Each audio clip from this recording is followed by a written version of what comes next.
You ever find yourself standing at the bottom of a huge skyscraper? You look all the way up and just wonder, how in the world does this giant thing made of glass and steel just stay up?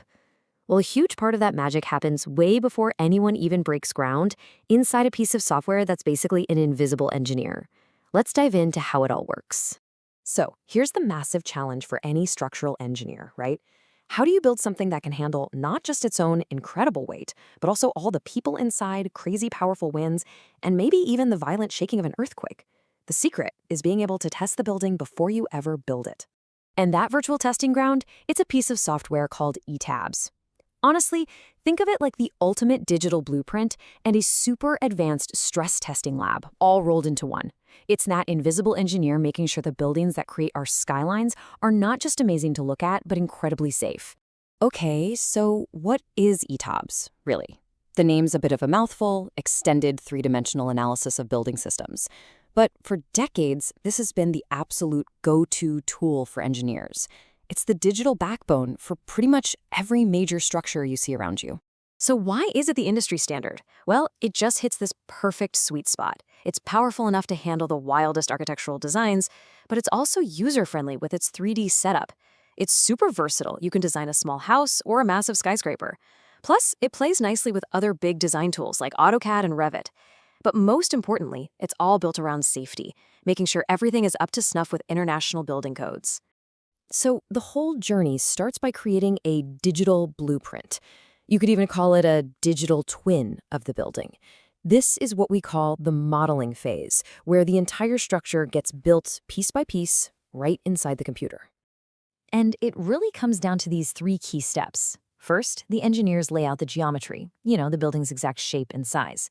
Then they assign the materials, telling the software, okay, this column is reinforced concrete, this beam over here is steel.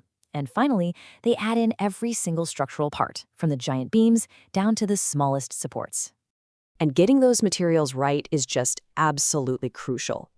It's not enough to just tell the software it's steel. Nope. The software needs to know its exact properties. Things like its density, because that determines the whole building's weight. But also, how stiff is it? How much can it bend and stretch before it breaks? Every little detail matters. Get something wrong here and the whole simulation is off. All right, once that digital twin is built, it's time to, apply some pressure.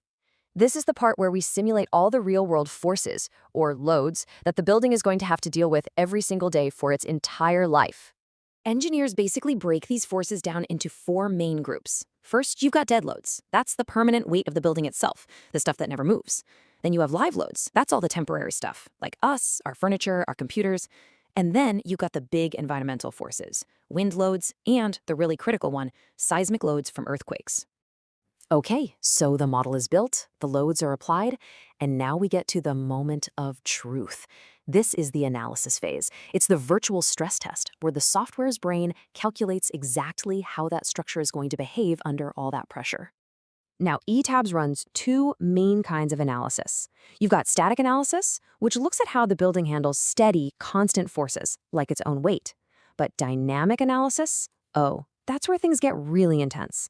It simulates how the building reacts to forces that change super fast, just like the crazy, unpredictable shaking from an earthquake.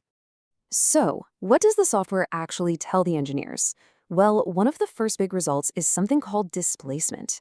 This shows exactly how much the building might move or sway. And here's the weird part. A little bit of movement is actually a good thing.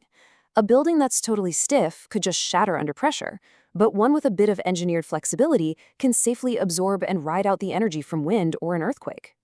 The second key result is stress and strain. You can think of this like a heat map of all the forces inside the building. It shows exactly where those forces are concentrated, and it flags any potential weak spots where a beam or a column might be under way too much pressure. And the third major result is reactions. This tells engineers what's happening at the building's support points, down in the foundation. It calculates exactly how the building is transferring all of that weight and all those forces safely down into the ground.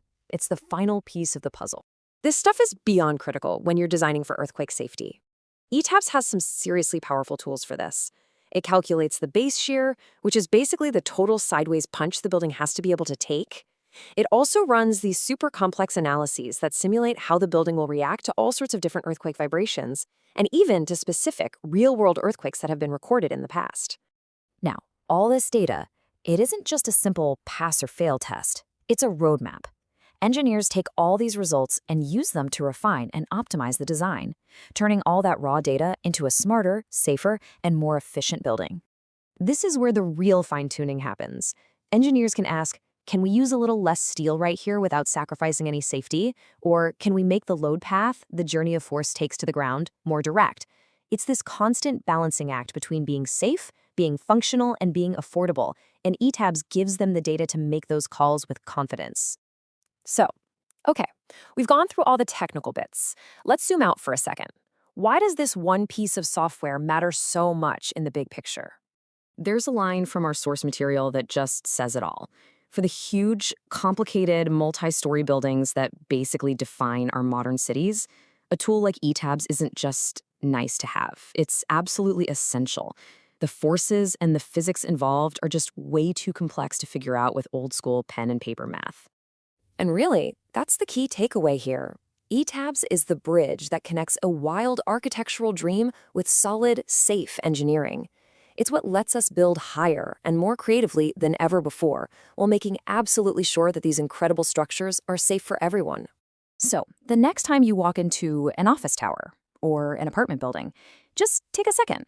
Look around at the columns and beams and think about all that invisible engineering, the thousands of simulations and virtual stress tests that are silently at work holding it all together.